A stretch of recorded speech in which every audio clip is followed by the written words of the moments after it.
नेपाली पाठ्य पुस्तकमा पनि पढेको जय भुँडीको पाठ।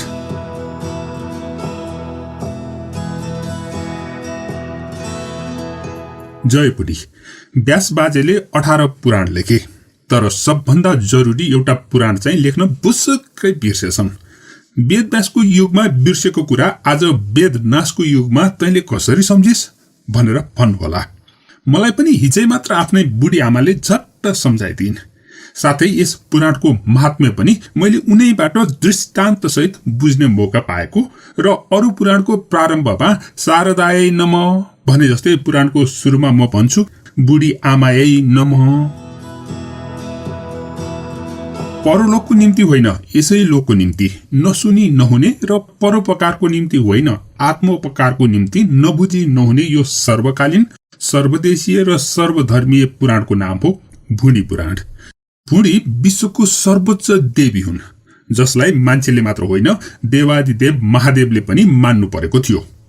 हेरिल्याएको खण्डमा कृष्ण हुन् कि क्राइस्ट हुन्, बुद्ध हुन् कि कन्फ्युसियस हुन्, सबै देवात्माहरू भुँडीबाट मर्त्यलोकमा अवरोहण गरेका हुन्। महर्षि हुन् कि मार्क्स हुन्, सन्त हुन् कि सार्थ हुन्, सबै दार्शनिकहरू भुँडीमै निर्मित भएर देखा परेका हुन्। वाल्मीकि हुन् कि होमर हुन्, टाल्स्टॉय हुन् कि टैगोर हुन्, दाँते हुन् कि देवकोटा हुन्, सम हुन् कि शेक्सपियर हुन्, प्रत्येक कविको जन्म भुँडीबाटै भएको हो।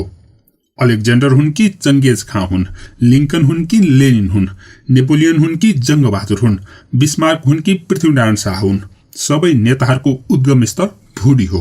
त्यसैले भुँडी जीवनकी निर्मात्री र विश्वकी अधिष्ठात्री हुन्, जसको पूजाआजा गर्नु प्राणी मात्रको प्रमुख कर्तव्य हो। भुँडीको पूजा विधि देख्नलाई त्यति झन्झटिया छैन, किनभने हाम्रा अरू देवी देवतालाई जस्तो चन्दन, अबिर, सिन्दुर, फूल इत्यादि भुँडी देवीलाई जरुरत छैन। उनलाई त केवल जल र नैवेद्य भए पुग्छ।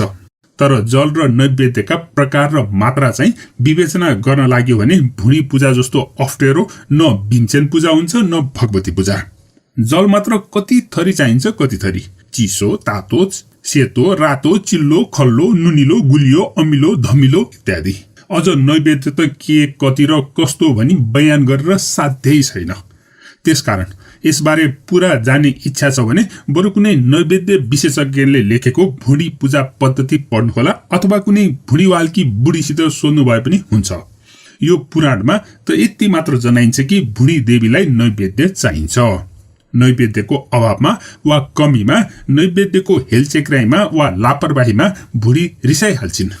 शङ्कर रिसाउँदा संसार सम्हार हुन्छ भनी व्यास बाजे भन्थे भने शङ्करको पनि साक्खै आमा पर्ने महामाता भुँडी रिसाउँदा के होला के नहोला आफै कल्पना गर्न सक्नुहुन्छ। विश्वामित्र जस्ता नैष्ठिकलाई कुकुरको मासु कोच्याएको कुरादेखि लिएर विश्वका कयौं नेता र जेताको जुगमा क्रान्तिको आगो सल्काउँदै भुँडी देवीले मच्चाएको घम्सा घम्सी र ध्वंसा ध्वंसी कसलाई थाहा छैन र। यसैले ज्ञानमा जति गढे पनि, विज्ञानमा जति बढे पनि, विद्या जति पढे पनि, बुद्धि जति जडे पनि आखिर सबै चुलिँदै गई ओम बन्छ भनेर ऋषिहरू भन्थे। तर मलाई लाग्छ त्यो अक्षर ओम होइन आ बन्छ। यसकारण प्रत्येक बिहानै कुकुरी काँको साथै प्रत्येक घरका केटाकेटीहरू मुख बाइहाल्छन् आ। अनि रातो रातो जल र मिठो मिठो जे जति पाइन्छ नैवेद्य चढाउँदै भुँडी पूजाको कार्यक्रम सुरु गर्नुपर्छ। घरमा होस् कि होटलमा होस्, ब्यारेकमा होस् कि होस्टलमा होस्, ट्रेनमा होस् कि प्लेनमा होस्, बाटैमा होस् या घाटैमा होस्, आखिर जहाँ भए पनि हातमुख जोड्दै सम्झनुपर्छ नमो दैव्य पेट दैव्य सर्वदैव्य तथैव च आन्द्रा आन्द्री समातय भुँडी दैवै नमो नमः। भुँडी पूजाको यस कार्यक्रममा अलिकति बाधा पर्यो भने आफ्नो भुँडी रिसाउनुभन्दा पहिले घरकी बुढी रिसाउँछिन् र घुर्की लाउँछिन् तपाईको त सिंगल भुँडी त हो नि, नभन्दै उनको भुँडी साह्रै चमत्कारिक हुन्छ। आखिर गनेर ल्याउँदा बुढाबुढीदेखि बुढाबुढीसम्म सिङ्गा भुँडी र बुढीको भुँडी भित्रको भुँडी समेत जोडी प्रत्येक घरमा सालाखाला 7.5 भन्दा कम भुँडी पाइन मुस्किल छ। अनि कतिको भुँडी पूजा कतिपल्ट गर्ने? त्यसैले कोही कोही गुनासो गर्छन् भुँडी पूजाको झन्झट नहुँदो हो त म के न गर्थे। हो पनि मान्छेलाई त्यो झन्झट नपरेको भए ऊ सत्यवादी हुन्थ्यो, सदाचारी हुन्थ्यो, अणुबम बनाउने खर्चले समुद्र पुर्थ्यो, आकाश उतार्थ्यो। तर मलाई लाग्छ यी केवल धाकै मात्र हुन्। भुँडी नभएको भए मान्छे सुत्थ्यो, कुम्भकर्ण सुते चाहिँ, अनि जंगल जंगलै रहन्थ्यो, मान्छे जंगलभित्रै हुन्थ्यो। सबैलाई थाहै छ भुँडी स्वयं परमेश्वरी भएकोले प्रत्येक प्राणीमा उनको अंश नभएको हुँदैन। अर्को शब्दमा प्रत्येक व्यक्ति भुँडीको एक अवतार हो। उसित सानो होस् या ठूलो होस् एउटा भुँडी हुन्छ। त्यसैले मान्छे उखान गर्छन् जहाँ जान लागे पनि भुँडी सँगसँगै जान्छ। नभन्दै गोसाईथान जाने यात्रु हुन् वा अन्तरिक्षका यात्रु हुन्, सबैले सबभन्दा पहिले भुँडी जोहो गर्नै पर्छ। कोही राष्ट्रसङ्घीय काममा लागेका होस् या कोही मल सोहर्न लागेको होस्, मुख्यतः सबैलाई भुँडी पूजाले नै प्रेरित गरिरहेको हुन्छ। गधा चाहिँ लादिन परोस् वा गाई चाहिँ दुहिन परोस्, कुकुरले चाहिँ दैलो दैलो ढुक्नु परोस् वा लाटो कोसेर चाहिँ रातभरि जागराम बस्नु परोस्। एन केन प्रकारेण भुँडी पूजा गर्न सकिएन भने घरबार सब पुरपार पारी कि रानी पोखरी ताक्नुपर्छ कि डाँडो काट्नुपर्छ। आखिर सत्य कुरा यही हो। एन केन प्रकारेण उदरम परिपूरयत। सबैले थाहा पाएका छन् यही भुँडी पूजाको लागि हाम्रा कैयन पुर्खाले परचक्रीको दैलो कुरे, हुक्काको नलीदेखि बन्दुकको नालीसम्म बोके। अझै कैयौं बुढिया र दुलही नानीहरू भुँडीको पूजामा खोज्न निस्केका आफ्ना छोरा र दुलाहरूको प्रतीक्षामा आँखा तान्दैछन्। कसैले त भनेको प्रत्येक प्राणीमा भुँडी देवताको अंश हुन्छ। अर्को शब्दमा प्रत्येक भुँडी मिलेर देश र समाजको विशाल भुँडी बन्छ र विशाल विशाल पनि जुड्दा भुँडीको विराट रूप बोध हुन्छ। उस्तै र उत्रै भए पनि प्रत्येक भुँडीको बेग्लै आयतन हुन्छ र नैवेद्य ग्रहणका तरिकाहरू विभिन्न किसिमका हुन्छन्। यस दृष्टिले हेर्ने हो भने भुँडीलाई मुख्यतः 4 भागमा वर्गीकरण गर्न सकिन्छ। तीमध्ये पहिलो छ हाँडी घोप्टे भुँडी। सकेसम्म अरू साराको भाग आफ्नै भुँडीभित्र घोप्ट्याएर दुनियाँलाई भुँडीवादको सिद्धान्त लागू गर्न हाँडी घोप्टे भुँडी सधैँ हाँडी जस्तै मुख बाहिरहेको हुन्छ। कर्म न कुकर्म, शर्म न बेशर्म, धर्म न अधर्म, कुनै कुराको छ्यान विचार नगर्ने हुनाले नैवेद्यका ठूला ठूला स्रोतहरू हाँडी घोप्टे भुँडीकै सामु घोप्टिन पुगेका छन्। दोस्रो छ घ्याम्पे भुँडी, जो हाँडी घोप्टे भुँडी भन्दा अलि सानो भए पनि स्वभावमा भने प्राय उस्तै उस्तै हुन्छ। तेस्रो हो टाकन टुकन भुँडी, जसलाई नैवेद्य जुटाउन सत्रतिर दारा निच्याई टाकन टुकन नगरी हुँदैन। यिनको अतिरिक्त अर्को छ ठण्डाराम भुँडी, जो प्राय खोक्रै रहन्छ। हाँडी घोप्टे र घ्याम्पे भुँडीले खङ्गारेका यी ठण्डाराम भुँडीहरू यहाँ मात्र होइन, पृथ्वीको भुँडीभरि ठाउँ न ठहर धोको न रहर भन्दै भकुण्डी रहेका छन्। कति बानरको फौज धपाइन्छन् भने कति भेडाको भावमा खरिदिन्छन् पनि। भुँडीको नैवेद्यको लोभले भुँडीवालका जुनसुकै शर्तमाथि नाकको टुप्पोमा कालो दलेर ल्याप्चे सही गर्नु पर्दा कति टाकनटुकन भुँडीहरूले हाँडी घोप्टे भुँडी चाहिँ हाउडे भुँडीमा पस्नु परेको थियो। यी कथाहरू सम्झेर सम्झि नसक्नका छन्। एसिया अफ्रिकाका कैयन टाकनटुकन भुँडीहरूले अझै पश्चिम फर्केर भवती भवती गहुँ मे देही भनी प्रार्थना गर्न छुटेको छैन। सबलाई थाहा छ 20औं शताब्दीको विराट भुँडीले सुरसाको मुख बनाएको छ। मान्छे हनुमान झै आकाश पाताल सहारेर कति नै ठूलो आङ फुलाओस्, भुँडीको बढ्दो आयतनको अनुपातमा उसको शक्ति सामर्थ्य हात्तीको मुखमा जिरा हुन्छ। कसलाई थाहा छैन र? भुँडीकै लागि समुद्र तरेका भारतीयहरू भुँडीकै भाग नपुगी लङ्काबाट लर्काइँदैछन् भने भुँडीकै पिरलहरूले जुग जुगदेखि ब्रह्माको मुलुक पसेका नेपालीहरू भुँडीकै समस्याले बर्माबाट फर्काइँदैछन्। भुँडी पूजाका लागि मान्छेले के सोच्यो, के सोचेन, के गर्यो, के गरेन बयान गरी साध्य छैन। सुरुमा काँचो तरुल र भ्याकुरले भुँडी पूजा गर्ने मान्छेले आज पृथ्वीको कुनै छेउलाई बाँझो रहन नदिई हलो चलाई नैवेद्य फलायो। तर एकले अर्को अस्तित्व आवश्यक नठान्दा भुँडी भुँडी भकुरा भकुर गर्न थाले। बोलियो भुँडी घ्याम्पे भए, घ्याम्पा घ्याम्पा जुधे, कोही हाँडी गप्टी हुन पुगे त धेरै जसो ठण्डाराममै भकुण्डिए। आखिर अरबौं ठण्डाराम भुँडीहरूले रुन्चे स्वरमा चिच्याउनु पर्यो, भुँडी पूजा हुन्छ भने सबैको हुनुपर्छ। फलस्वरूप मार्क्सले भुँडी पूजाको समान पद्धति सोचे। भुँडीवालहरूले उनलाई उडाए, तर आखिर कतिपय देशका ठण्डाराम भुँडीहरूको ध्यान त्यता नगई छोडेन। यसै गरी करोडौं ठण्डाराम हाँडीहरूले भारतमा सर्वोदयको सपना देखे भने लाखौं ठण्डाराम हाँडीहरूको उचित पूजाको लागि नेपालले भूमि सुधारको योजना लागू गर्न परिरहेछ। तैपनि हाँडी घोप्टेर घ्याम्पे हाँडीहरू न्यार न्यार nguर nguर गर्दै भर्सेलीबाट भग्नु परेका बिरालो झैं नाक बजाउँदैछन्। तर नैवेद्यको जोरजामका लागि कसिएका 95% भुनीहरूको माझमा न्यू खोज्न लाग्यो भने उनीहरूको जुगानु जुगदेखि टन्किएको भुनीले मादल र दमाहा झैं बज्नुपर्ने कुरा स्वतः सिद्ध भइसकेको छ। कुराको जरो यही हो। मैले यो भुनी पुराण पनि भुनी देवीकै उपासनाको लागि लेखेको हुँ।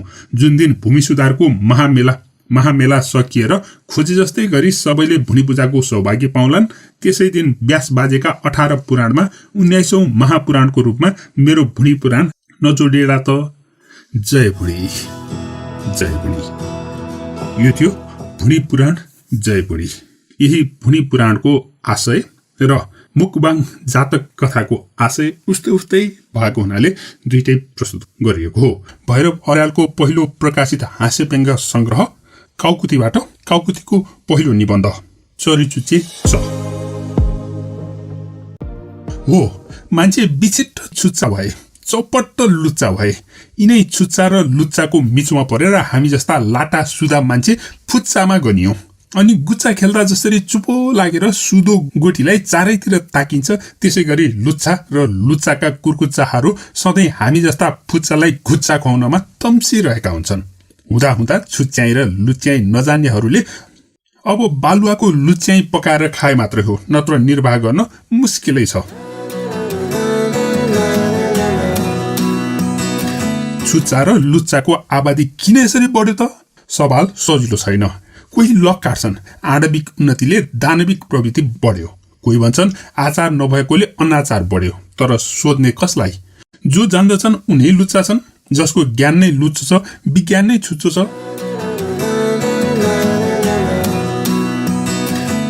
त्यसैले मानिसहरूका शिक्षा दीक्षा राजकाज घर काज किनमेल हेलमेल काम कृति माया प्रीति सारामा छुच्च्याई र लुच्याईले राज जमाएको छ।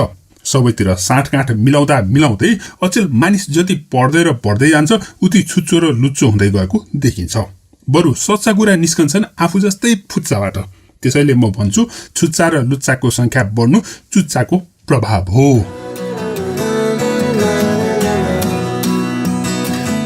हो, आज चुच्चाको युग हो।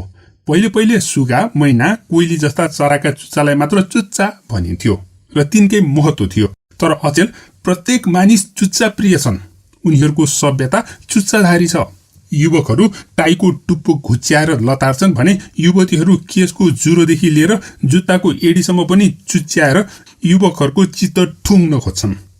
यो चुच्चाधारी सभ्यतामा छोराले बाबुसित पनि छुच्याई गर्नुपर्छ, स्वास्नीले लोग्नेसित पनि लुच्याई गर्नुपर्छ, नत्र साथी संगतिका अगाडि उनीहरूको फेसन बुच्चो हुन्छ, रहनसहन किच्चो हुन्छ र चुच्चा चुच्चीको जमघटमा आफू किच्चा भई अपहेलित हुनुपर्छ।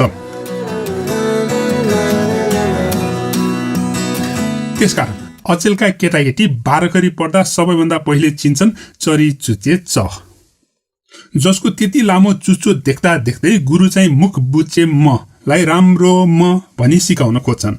अनि गुरु चेलाको मत मिल्दैन। वास्तवमा भनौं भने वेदको ओम जस्तै सामान्य अक्षर अचेलको चरीचुच्चे च हो।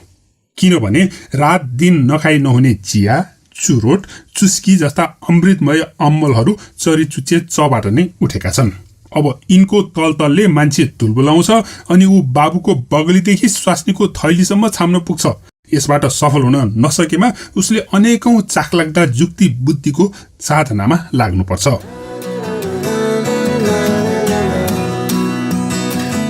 एकपटक हाम्रा साथीभाइमा यही खलबल चलेको थियो।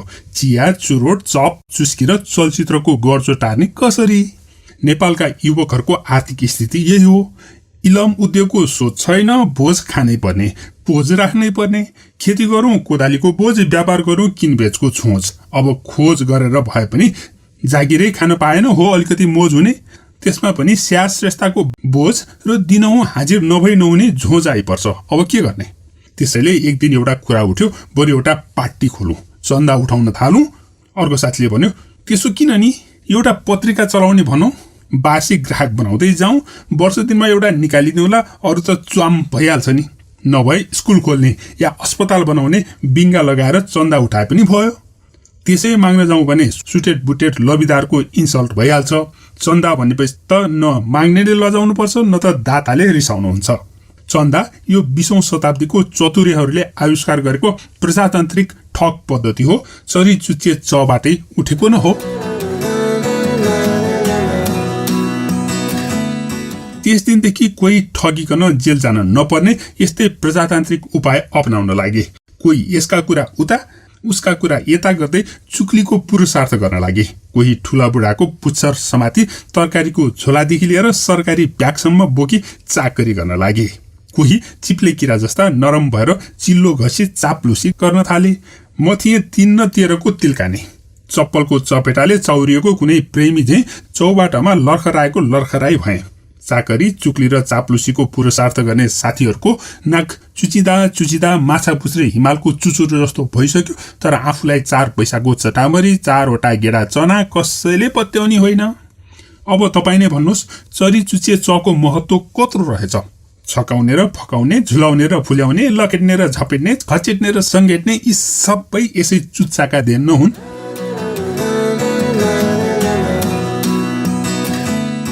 हुन त मान्छेको मुख पनि एउटा चुच्चै हो। भन्न मात्रै हामी त्यसलाई चुच्चो नभनेर चोसो भन्छौँ। 4-5 महिनाको बालकलाई काखमा लिएर आमा चाहिँले बड कतै भनेर हप्काइदिन्छ अनि बालक चोसो पसारेर रोइदिन्छ। उसको चोसो देखेर सबै मुग्ध हुन्छन् र चोसो हेर्नकै लागि बालकलाई जिस्क्याइरहन्छन्। यसबाट मानिस कति चुच्याइ प्रिय हुँदो रहेछ भन्ने थाहा हुन्छ। हुँदाहुँदै आखिर सबैलाई त्यही चोसाले पिर्छ। बालक दुध चोरेर खान्छ, पिटौँ कि चोसो पसारिदिन्छ, अनि माफ दिन करै लाग्यो। उसको खेलाउना वा उसको घरको केही चिज कसैले उठायो भने हेर बाबु तिम्रो लग्यो भनी बालकलाई जगाइदिन्छ र ऊ चोसो पछारेर आफ्नो माल कसैलाई लान दिँदैन। यसरी बालकदेखि नै लुच्याइ र चुच्याइको तालिम मान्छेले आफ्नो चोसाको माध्यमबाट पाउँदै आएको हुन्छ। त्यसैले अचेल कसैलाई फुर्काउनु पर्यो भने अलिकति गुलियो चटाएर चोसो मुसारिदियो, कसैलाई धम्क्याउनु छ भने गनाउने मुख लगाएर चोसो पछारिदियो, सिद्धिहाल्छ।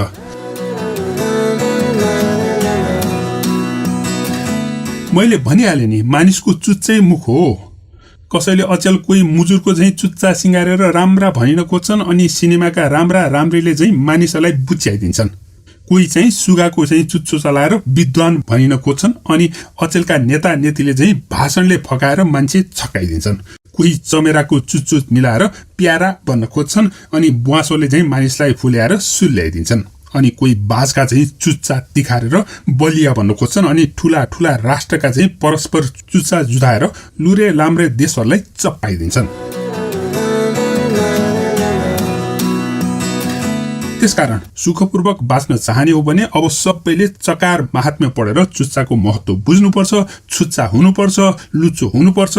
नत्र हामी जस्ता लुरकुच्चा फुच्चाले खिच्चाको बच्चा चाहिँ चुच्चा र लुच्चाका बुर्कुच्चाको खुच्चा खाँदै निच्च परि टुकुच्चाको उच्चा पर्खालबाट हाम फालेर एमोलोकतिर सुई कुच्चा ठोके हुन्छ। यो थियो चरी चुच्चे च हाँसी निबन्ध भैरव अर्यालको। भैरव अर्यालको हाँसी पाइन्टो मपाई। तँको आदरार्थी तपाईँ भए जस्तै मको आदरार्थी मपाई हुन्छ। त्यसैले सभ्य भाषामा तँको ठाउँमा तपाईँले ओगटेपछि मको ठाउँमा मपाईले नलिनु किन? मलाई संस्कृत व्याकरणहरूले उत्तम पुरुषको श्रेणीमा पुज्दै आएका छन् भने अरू भाषामा पनि मको स्थान प्रथमै छ। त्यसैले हामी पनि 12 खरी पढ्दादेखि नै मलाई राम्रो म भनी मान गर्दै आएका छौं। जब सँगैको त जाबोको पदोन्नति भएर तपाईँ भयो भने मलाई पदोन्नति दिई मपाई नगराउनु 2500 आना पक्षपात हो, म प्रतिको अन्याय हो।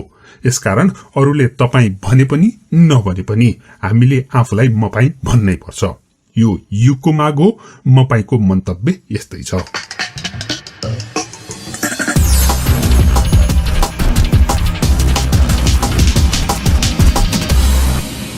मपाई शब्द सुन्दा नयाँ जस्तो लाग्छ, तर यसको भाव भाषाभन्दा पनि जेठो र इतिहासभन्दा पनि बुढो छ। किनभने मुख चलाउनु भन्दा पहिले मान्छेले मको माया गर्न जान्यो। अरूलाई केही मान्नुभन्दा पहिले आफैलाई सम्पूर्ण ठान्न थाल्यो। फलत शक्ति बढ्ता हुनेले आफूलाई लायक वा नायक भनाई आत्म आदर खोजे। मपाई भने बठ्याई बढ्ता हुनेले धर्म कर्ममा अक्कल झक्कल झिकी आफूलाई ईश्वरको नक्कल भनी मको महत्ता दर्शाए। मपाई भने एकपटक ब्रह्मा र विष्णुमा त ठुलो कि म ठुलो भन्ने बारे गमका गम्की परेछ। फैसलाको लागि दुवै महादेव कहाँ पुगेछन्। देव माथिका उपरदेव महादेव उसै त तपाईको धुरन्धर झन् त्यो मौका पाएका। हत्त न पत्त आफ्नो अनौठाको ज्योतिर्लिङ्ग तेर्स्याउँदै भनेछन्, लौ एकजना उँधो लाऊ अर्को उँभो, जो यसको फेद वा टुप्पो पत्ता लगाउँछ त्यही ठुलो। मारेन के? न्यायाधीश बनिसकेपछि आज्ञा नमान्नु कसरी? ब्रह्मा र विष्णु राणाकालीन लाट साहेबका चाकरीवाल दौडे झै स्याँ गर्दै लागे तलमाथि। तर दुवैले लक्ष्य भेटाएनन्। कृत्य साक्षी बकाएर भए पनि आफ्नो मपाइतो जोगाउने ब्रह्माको षड्यन्त्र पनि असफल भयो। अनि लगौटी बाँध्दै महादेवले छाटे, देख्यौ को ठुलो रहेछ? मेरा अगाडि तिमीहरूको मपाइतो दुवै उस्तै हो, लौ जाओ। यसरी ब्रह्मा विष्णुका पालादेखि चलेको मपाइलाई कसरी नयाँ मान्नुहुन्छ? मपाइतो प्रदर्शित गर्ने यस्ता कथाहरू 9 मुरी पाइन्छन्। पुराण पढ्नुहोस्, पण्डित भेट्नुहोस् कि पातरी भेट्नुहोस्, मपाइकै चर्तेकालाई तपाईँ सुन्नुहुन्छ। कृष्ण हुन् कि क्राइस्ट हुन्, सबैका कथामा मपाइकै गाथा सुनिन्छ। जो बुढो उही बाटो हगुवा भने जस्तै जसलाई दुनियाँले महापुरुष मान्दै आयो ती सबैले आफ्नो महापुरुषत्व मपाइबाट नै सुरु गरेका त होइन कुन्नी? मपाइलाई त शङ्कै लाग्छ। अर्काको तपाईतो स्वीकार नगरेर मकै महिमाको मादल बजाउनु मपाइ बन्नु हो। सभ्यताको जति जति विकास हुँदै आयो उति उति मपाइतो प्रवृत्ति पनि विष्णुमतीको मुला मौलाइ चाहिँ मौलाउँदै आएको छ। त्यसैले प्रत्येक व्यक्ति आफूलाई हात्ती सम्झन्छ, अरूलाई बोका। अब समाज हात्ती हात्तीको हो वा बोकै बोकाको हो, कसले चुकाइदिने?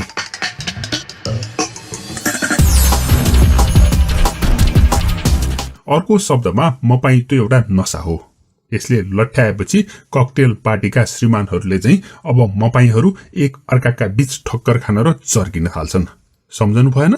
राम र रावणको मपाइतो बजारिएर लङ्का डढ्यो, भीम र दुर्योधनको मपाइतो चर्केर कुरुक्षेत्र बन्यो।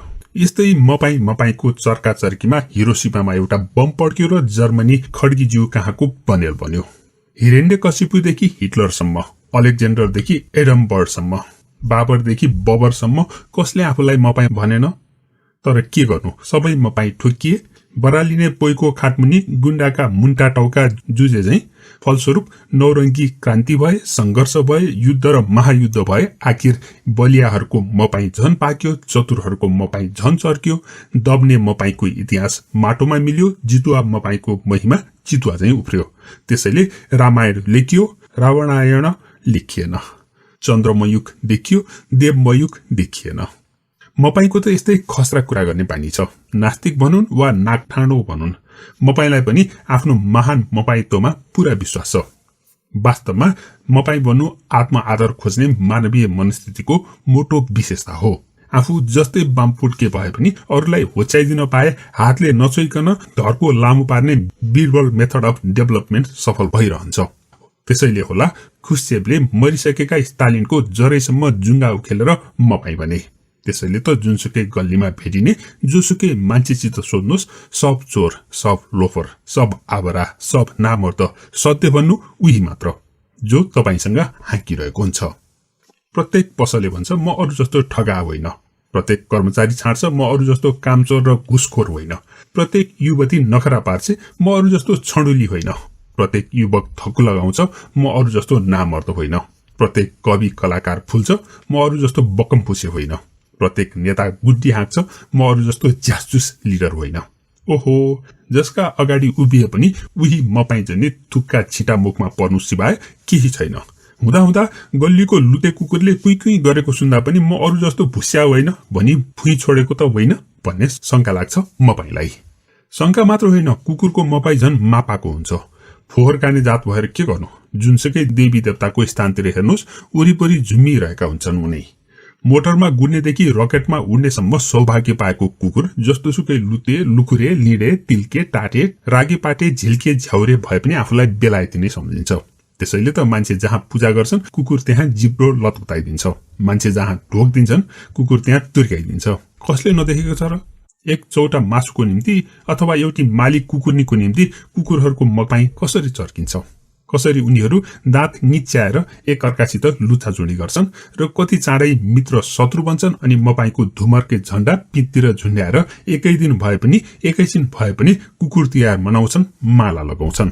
अब मपाई तो चुलिँदा माछा पुछ्रेको चुचुरोमा पुग्छ अनि कार्तिके डागा झै उनीहरू जसको पाए पनि घोडा चढ्न खोज्छन्, जसलाई पाए पनि टोक्न थाल्छन् अनि सबैतिरबाट घुस्सा खान्छन्। कुई गर्दै फेरि बिरालासित मित्रता बाँध्न थाल्छन्। त्यसैले त कहिलेकाहीँ राजनीतिमा कुकुर बिरालाको पनि संयुक्त मोर्चा भएको देख्न पाइन्छ।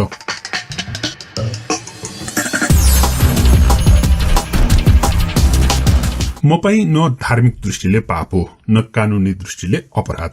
मागेर खानेदेखि मातिएर खानेसम्म सबैलाई आफ्नो महिमा गाउने मौलिक अधिकार छ। त्यसैले त अचेल जसले आङदेखि टाङसम्म रङ्गीचङ्गी प्वाख जडेर आफ्नो महत्ता दर्शाउन सक्छ त्यो महान हुन्छ। कामले नसके कुराले, दिमागले नभ्याए सुराले जसरी भए पनि आफ्नो महत्ता बढाउनु पर्छ। अनि स्वास्नीले नुन किन्न पठाउँदा नुन भन्दा त चुन सेतो रहेछ बुढी भन्दै चुनको पोको गोजीमा हालेर आउने भलादमीले पनि चतुर चन्द्रको उपाधि पाउन सक्छ। युग मपाईको हो, त्यसैले युग अनुसारको आवाज हुनुपर्छ। आफ्नो सरहनी आफैले गर्नुपर्छ, अरू कसले गरिदिन्छ। हाम्रा साहित्यकारहरूले पनि यो कुरा छर्लङ्ग बुझेका छन्। त्यसैले कोही आफूलाई शेलीको सालो ठान्छन् त कोही मिल्टनको मामा। कुनै पनि सभा सम्मेलन वा समारोहमा जानुहोस्, कर्के छड्के हावभावका साथ मञ्चमा उभिने चाहिँ कवि वा वक्ता सुनाइरहेको हुन्छ मपाई महिमा। सुन्नेहरू चाहिँ खासखुस गर्दै सुनाउनेलाई 3 कौडीमा पनि नगनी आफ्ना महत्ताका महिमा गाइरहेका हुन्छन्। यसै क्रममा सम्मेलन सिद्धिन्छ। अरूले लेखेको पनि पढिदिउँ, अरूले बोलेको पनि सुनिदिउँ, अरू पनि तपाईँ हुन् भन्ने प्रवृत्ति कसैमा छैन। किनभने यो नामाकरणको बेला हो, कामाकरणको होइन। मपाई धेरै थरीका हुन्छन्। कसैलाई उपाधि मपाईले छोएको भोलिपल्टदेखि नै उनीहरू शंका गर्न थाल्छन् के दुनियाँमा म जतिको पढैया र बढैया अर्को कोही होला त। कसैलाई पगरी मपाई लागेको हुन्छ। ओहदामा पुग्ने बित्तिकै उनीहरूका आँखा सबैलाई हल्कारा देख्छ। त्यस्तै कोही जहानिया मपाई हुन्छ र कोही घरानिया मपाई। कसैलाई मोहनी मपाईले सताएको हुन्छ। बाटाघाटामा, अड्डा अदालतमा, कार्यालयमा वा विद्यालय महाविद्यालयमा जति पनि युवती देखिन्छन् सबैका आँखा उनीहरू आफैपट्टि फर्केको देख्छन् र साथीहरूसँग फुइँ छाड्छन्। मलाई देख्न साथ सबै युवती मोहित हुन्छन्। किन होला? तर युवतीले उसको गालाको चाउरी हेरेका हुन् वा गलाको गाँड हेरेका हुन्, उसलाई सुनिकै हुँदैन। यस्तै केही चुइया मपाई हुन्छन् जो पेट मार्नु नै आफ्नो पुरुषार्थ सम्झन्छन्। कोही फुइया मपाई हुन्छन्, घर बन्दकी राखी पार्टी जमाउँछन्। यस्तै कोही हुन्छन् टपर टुइया मपाई। उनीहरूलाई एकै थोकमा मात्रै मपाईत्व प्रदर्शन गरेर हुँदैन। चढ्नेमा रिक्सादेखि रकेटसम्म, पढ्नेमा पिनासको कथादेखि प्याराडाइज लस्टसम्म, चिन्नेमा चोरदेखि चर्चिलसम्म, किन्नेमा रिबनदेखि रेडियोसम्म इत्यादि सबैतिर उत्तिकै महत्ता प्रदर्शन गर्नु टपर टुइया मपाईको मूलभूत विशेषता हो। मपाई त छँदैछन्, अझ त्यस्ताको मपाई रमाइलो हुन्छ जसलाई कसैले झुकिएर पनि तपाईँ भनिदिँदैन। बिचाराहरू आफ्नो महत्ता देखाउन टोपीको चुचोदेखि जुत्ताको टुप्पोसम्म झिलिक्क पार्दै दिनभर मूल सडक चक्कर मार्छन्। सिउन लागेको सूचिकार देखे पनि, पिउन लागेको जड्या देखे पनि हलो भन्दै हात मिलाउँछन्। 1-2वटा फिल्मी गीत गुनगुनाएर उसको ध्यान तान्न खोज्छन्। जब कसैले पनि वास्ता गरिदिँदैन, घरमा गएर स्वास्नीलाई हकार्छन्। बुझिस, मलाई दुनियाँले कत्रो सम्मान गर्छ, तर तै जैरी मात्र मेरो महत्ता बुझ्दिनस् बाबै। यस्ता पुग्न पुचारका मपाईहरू जति धेरै भए मपाईलाई चाहिँ उति रमाइलो लाग्छ। किनभने भेट हुन साथ ओहो तपाईँ जस्तो भनिदिएपछि कमसेकम भोजन वा सिनेमाको निम्तो पाइहालिन्छ। कोही यस्ता अभागी पनि हुन्छन्, खुवाउँदा प्याउँदा पनि प्रशंसा पाउँदैनन्। त्यस्ताको मपाई यसरी बटारिन्छ कि अर्थ न बर्थको धोक्रो फुलाएर 3 धोक्रो रिस मनमा खोजी मनमा नै आफ्नो प्रशंसा गर्न थाल्छन्। सबै त जस्तै छुसी हुँदा भन्नुहोला तपाईहरू, तर अचेल तपाईँ निम्तो भएर मपाई झन् झुसी नपत्या तपाईँ नै भन्नुहोस्। यो सिङ्गो लेख पनि एउटा मपाईत्व प्रदर्शन नै न हो।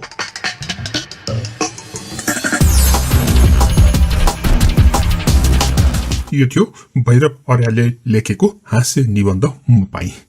यो निबन्ध तपाईलाई कस्तो लाग्यो? वाचनमा भएका कुनै कमी कमजोरीहरू छन् भने कृपया कमेन्टमा औँल्याइदिनु होला। धन्यवाद। किताबको नाम इतिश्री हास्य व्यङ्ग्य संग्रह। लेखक भैरव अर्याल, प्रकाशक कौवा प्रकाशन। साथी, साथी र साथी। मेरा एकजना हिन्दुस्तानी साथी भन्थे, अहिलेसम्म मैले 2 थरी साथी पाएको छु। एक थरी हेलो साथी र अर्को थरी चलो साथी। उनी यिनको परिभाषा यसरी गर्थे, हेलो साथी भनेका त्यस्ता साथी हुन् जो बाटाघाटामा भेट हुँदा हेलो हेलो भन्छन्, न त भलो गर्छन् न कुभलो गर्छन्। चलो साथी ती हुन् जो आफ्नो गोजीमा केही छ भन्ने चाल पाउना साथ चलो यार भन्दै कहिले क्यासिनोमा तान्छन्, कहिले बार लान्छन्। अर्थात् चलो साथीका प्रत्येक चलोमा चलिदिने हो भने दिनरात त खुबै रमाइलोसित बित्छन्, साँझ बिहान भने बराबर बढ्दै बस्नुपर्छ। हिन्दुस्तानी साथीका साथी सम्बन्धी प्रकार र परिभाषा सुनेपछि म थप्थे, तर मैले त हेलो साथी र चलो साथीको साथै केही भलो साथी पनि पाएको छु। तिमी मेरो यत्रो भलाइ सोध्छौ भने के तिमी मेरो भलो साथी हुन सक्दैनौ र? तर परिस्थितिले जब उसलाई मोटरमा गुडाउन थाल्यो, मलाई पैदलपन्थीको थमौती दियो अनि हामी पनि हेलो साथीका हेलो साथी भयौं। देखादेख हुँदा म एउटा हात उठाएर हेलो भनिदिन्छु, ऊ दाँत देखाएर मिच्छ गर्छ। हाम्रो साथीपन न विकसित हुन्छ न मर्छ। जिन्दगी एउटा जात्रा न हो। प्रत्येक बसमा, प्रत्येक बासमा र प्रत्येक उडान, अडान र लडानमा हामी कैयौं नयाँ साथी कमाउँछौं, कैयौं कमाइसकेका साथीहरूलाई गुमाउँछौं। एक पटक म पटनामा हल्लदै थिएँ, एकजना हेलो साथी टक्क भेट भए। बेली बिस्तारपछि उनले पक्क भनी पनि हाले, चलो यार दिल्ली। आफू हल्लन्तम भएकोले कुनै नयाँ भाग्य अजमाउन पाइन्छ कि भनी म कसिहालेँ। उनले रेलको टिकट किने, मैले भोजनालयको बिल तिरे। हामी 5-6 घण्टाभित्रै यति घनिष्ठतम भयौं कि आफ्नो जवानीका राम्रा नराम्रा कहानी वेटिङ रुममा बसेर सबै एकले अर्कालाई सुनाइसक्यौं। रेल आयो, सँगै सङ्घर्ष गर्यौं, भित्र पस्यौं। 2टा बर्थ रिजर्भ थिए सुत्नको लागि। तर जब सुत्ने तर्खर भयो, माथिल्लोमा को र तल्लोमा को भन्ने प्रश्न निकै गम्भीर भएर दुवैजनाको मन मडारिन थाल्यो। मुखले जो माथि गए पनि के भो र भनी जतिसुकै मिलनसारिता देखाए पनि मासतिर मै उक्लन पाए हुन्थ्यो भन्ने मलाई नलागेको त होइन। तर साथीको पनि यही आशय बुझेकोले मैले खुरुक्क तल्लैमा ओछ्यान लगाएँ। साथी माथि गएर मलाई गुन्टा पुग्न देऊ न भन्न थाले, दिएँ। उनको सुटकेस मागे, दिएँ। उनको लुगा मागे, दिएँ। यसै गरी उनी माथि बसेर अर्डर गर्दै जान्थे, म तलबाट पुग्न दिँदै गएको थिएँ। एकाएक अर्डर आयो जुत्ताको। त्यो मेरो जुत्ता पनि एक फेरा मलाई पुग्न दिनुहोस् त। यस अनुरोधले भने मेरो कन्सिरी बल्दो हिटरसित ठोकिन पुगेजै गरी रन्क्यो र उसको जुत्ता टिपेर पहिले उसकै टाउकामा दिउँ जस्तो पनि लाग्यो। तर साथीको हैसियतले त्यस्तो उग्र प्रतिक्रिया नजनाई खाली जवाफ दिए, जुत्ता सुत्ता आफै खोलेर लैजानुस् बा। उनी रातो मुख लगाएर ओर्लिए, जुत्ता लिएर उक्लेर नचिनेको सहयात्री झै निकै बेरसम्म चुपचाप रहे। भोलिपल्ट बिहान सबभन्दा पहिला उनले टिकट किन्दा लागेको खर्च मागे, दिए। हिजो दिनभरिमा 2 चुरोट खर्च भएको छ, त्यसको आधा पैसा ल्याऊ भने त्यो पनि दिए। तैपनि हामी त्यस बेलासम्म साथी नै रह्यौं। जहाँसम्म टिकट जाँचेकी आएको थिएन। उनले एउटा टिकटै दबाएर मेरो बारेमा थाहा छैन भनिदिएकोले मैले दिल्लीमा खाने खर्च जरिमानामा सिधाएर सिल्ली हुनु पर्यो।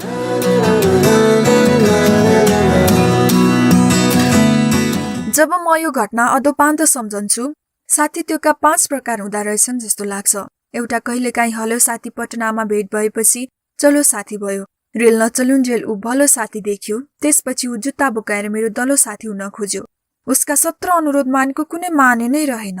18औं अनुरोधमा आनाकानी गर्दा ऊ डलो साथी हुन पुग्यो र कसरी यसलाई ढालेर तमासा हेरौँ भन्ने ध्याउन्नमै मेरो साथी व्यस्त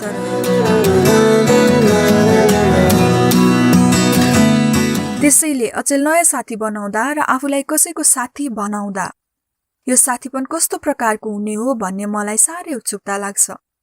यो उत्सुकता जगाउन मलाई अर्को एउटा रमाइलो घटनाले पनि मद्दत गरेको छ।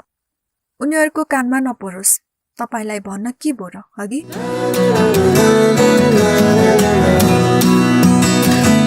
म वर्षौंको बेकारी पछि बल्ल बल्ल खरदार भएको उपलक्ष्यमा एकजना भलो साथी बधाई दिन घरै आइपुगेछन्। साथीको खुसीमा खुसी हुनु साथीको कर्तव्य हो। मेरी स्वास्नीले बल्ल तल्ल 1 कप चिया खान दिइन्, तर साथीले भने, यत्रो खुसियालीमा 1 कप चिया खुवाएर टार्ने? भ्याट चाहिन्छ भ्याट। उनले अलिकति सुर्काएरै आएका रहेछन् भन्ने हामीलाई बुझ्न धेरै बेर लागेन। बरु गम्भीर साथीको यो ठट्यौलापनमा साह्रै मजा लाग्यो। मैले भने, तिमीलाई 1 बोतल भ्याट खुवाउने पैसा भए त केटाकेटीलाई 1 महिना भात खुवाउँथे नि।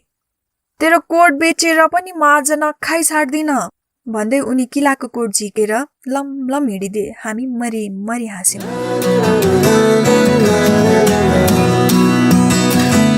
बाटामा अर्को साथीले उनलाई व्यङ्ग्य गरेछ, क्या हो डबल कोट लगाइएछ नि, रङ त डबल परेन।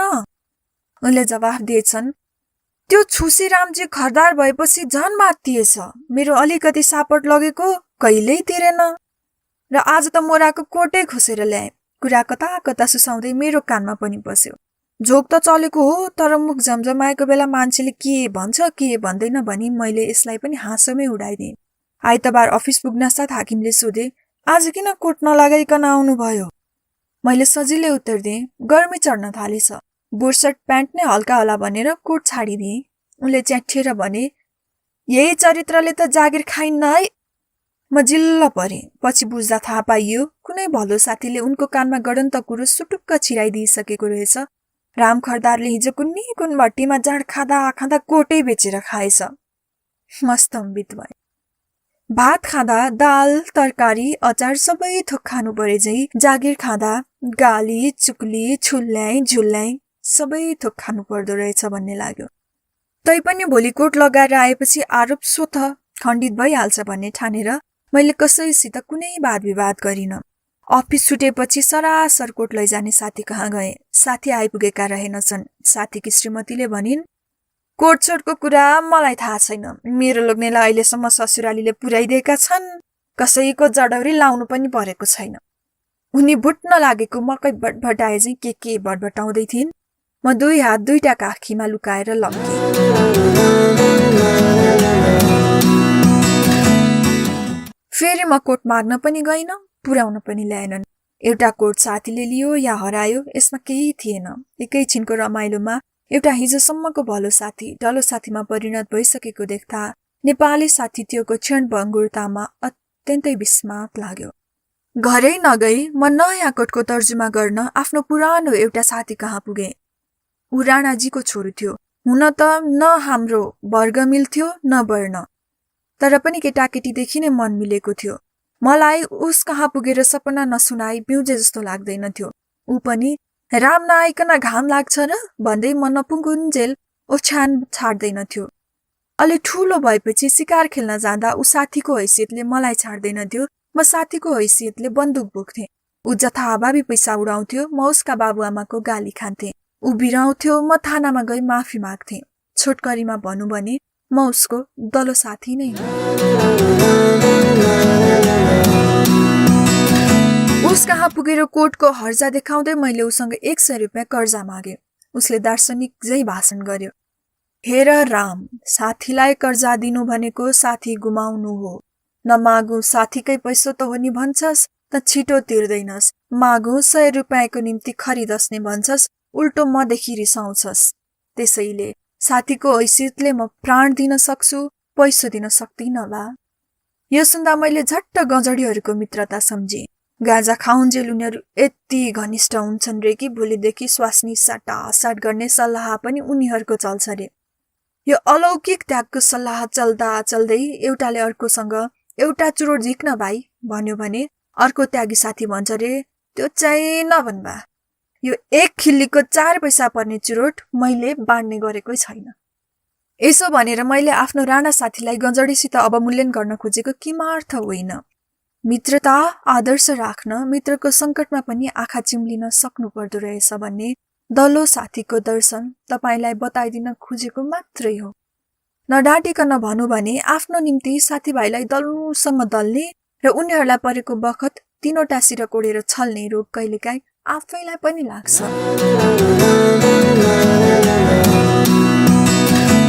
त्यसैले राणा साथीसितका अनुनय विनय विफल भएपछि कोटको लागि एक पछि अर्को उपाय सोच्दै म रातै घर पुगेँ।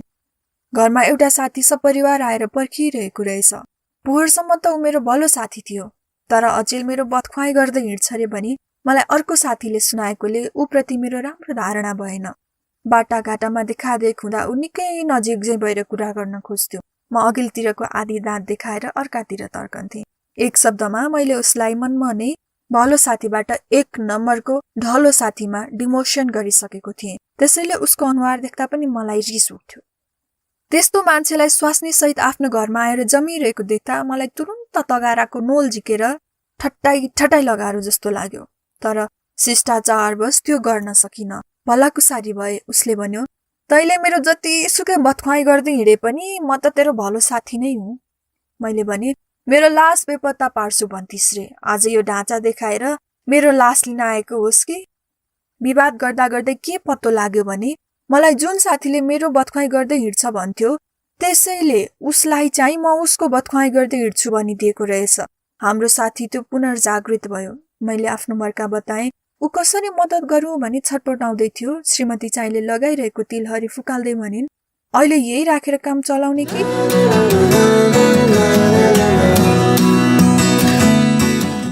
साथीका बीच बसेर षड्यन्त्र खेल्ने साथीलाई कुन प्रकारमा राख्ने भन्ने प्रश्नले मलाई रातभर पिरोलिरह्यो। बिहान आफू नउठ्दै मेरो कोट जुन ह्याङ्गरबाट झिकेको थियो त्यसैमा झुन्डाउँदै मेरो कोटलाई जाने साथी भनिरहेको थियो, हेर्न अस्ति ससुराली जानु थियो, आफूसित उनीहरूले दिएका कोट मात्र छन्, सधैँ उही कोट लगाएर के जानु भनी तेरो कोटमा ठाँटिएर गएको नि। हिजो अस्ति खाँचो पो भो कि? यो साथीको चर्टीकलाले मगज चक्कर आयो। उसको समस्या पनि हाँसो उठ्थ्यो, समाधान पनि हाँसो उठ्थ्यो। उसले कोट लगेको कुरा पहिले कताबाट लिक भयो, कसले किन त्यसको नयाँ अर्थ कल्पे, कसले मेरो हाकिम कहाँ त्यस्तो रिपोर्ट लग्यो, यी सबै केलाइ नसक्नु छ। मैले ढलो साथी भन्ने विशेषण दिन खोजेको यस्तै षड्यन्त्रकारीहरूलाई हो। त्यसैले साथी बनाउँदा या आफूलाई कसैको साथी बनाउँदा हामीले यो ख्याल राख्नै पर्छ कि त्यो साथी हलो साथी हो कि चलो साथी हो कि दलो साथी हो वा ढलो साथी हो। यी मध्ये पछिल्लो बाहेक सबै भलो साथी हुन सक्छन्। तर जसको मनमा यो ढलोस भन्ने ईर्ष्या जाग्न थाल्छ त्यो हलो साथी हुन सक्छ, चलो साथी हुन सक्छ, तर भलो साथी कहिल्यै हुन सक्दैन। कलियुग। काउकुती भैरव आर्यालको हास्य व्यङ्ग संग्रह। जय भोली। पर्सीको हिजो र हिजोको पर्सीलाई भोलि भन्दछन्। समयको अनन्त गतिमा यसरी भूत र भविष्य दुवैतिर उस्तै सन्धि नातो लगाउने हुनाले आजभन्दा भोलि ज्यादै जनप्रिय छ। भोलानाथको झोली जस्तो भोलिको आशामा मानिस पात्छ, केही गर्छ र भोलिको निम्ति केही साचेर मात्र मर्न चाहन्छ। आज थाकेको मानिस अनेक थरी सपना तुन्दै भोलिको निम्ति निदाउँछ, तर भोलिपल्ट बिउझदा उसको भोलि आज बनेको हुन्छ। फेरि ऊ अर्को भोलिको निम्ति दगुर्छ। मानिस जति जति दिनका पत्र पल्टाउँछ उति उसको भोलि सर्दै पर जान्छ र आखिर भोलिलाई नभेट्दै मानिस मर्छ। त्यसैले भोलि साँच्चै एउटा ईश्वर हो जसलाई मान्छे पछ्याउँदै जान्छ। ऊ चाहिँ पर तर्कदै जान्छ, तर ऊ जति सुकै पन्छिए पनि मानिस भोलिको भक्त छ। उसको मुखमा राम राम झै सधैँ झुन्डिरहेको हुन्छ भोलि। त्यसैले आजको काम भोलिलाई थाती राख्नु हाम्रो संस्कृति हो। आफ्नो संस्कृतिलाई उल्लङ्घन गर्न कसले सक्छ? साँच्चै भनौँ भने पूर्वीय दर्शनको सबभन्दा ठुलो विशेषता हो भोलिवाद। हाम्रो दर्शन आज बाँचुन्जेल दुःख गर, भोलि मरेपछि मुक्ति पाउँछौ भन्छ। तर दर्शनको भनाइ र मानिसको गराइमा कहाँनिर फरक पर्छ भने दर्शन भोलिको निम्ति आज गर भन्छ, मानिस डेढ अक्कल लगाइदिन्छ। भोलिको निम्ति गर्ने भएपछि आज किन गरिरहनु, भोलि नै गरे भइहाल्छ नि। अनि निस्कन्छ आधुनिक भोलिवाद, जसका अनुयायी तपाईँ हामी सबै छौँ। भोलिवादको श्री गणेश कुन बेला कसको पालादेखि कसले सुरु गर्यो त्यो किट्न सकिन्न, तर हेरी ल्याउँदा नेपाली समाजमा भानुभक्त भन्दा अघिदेखि नै यसले खुट्टो घुमाएको बुझिन्छ। उनले एकपटक साह्रै दिगदारिएर भनेका थिए, भोलि भोलि हुँदैमा सब घर बितिगो, बक्सियोस् आज झोली। कसो हामी भाग्यमानी रहेछौ र हाम्रा आदि कविलाई झोली बोकेर वनतिर पस्नु परेनछ। उनको यो घुर्कीबाट हामी बुझ्न सक्छौ भोलिवादी सिद्धान्तका प्रणेता कुनै महर्षि या आचार्य थिएनन्। यो त निसाबको ठूलो घरमा बसेर बेहिसाब गर्न खोज्ने उहिलेका जर साहेब, काजी साहेब, हजुरिया साहेब, यस्तै कुनै फर्सी टाउके साहेब साहेबनीहरू हुँदा हुन्। हुन सक्छ सरस्वतीको ताना बाना बोकेर दक्षिणा फर्काउँदै दुनियाँ छक्काउने गुरुजी, पण्डितजी, वैद्यजी इत्यादि जीहरू मध्ये नै कुनै थिए कि?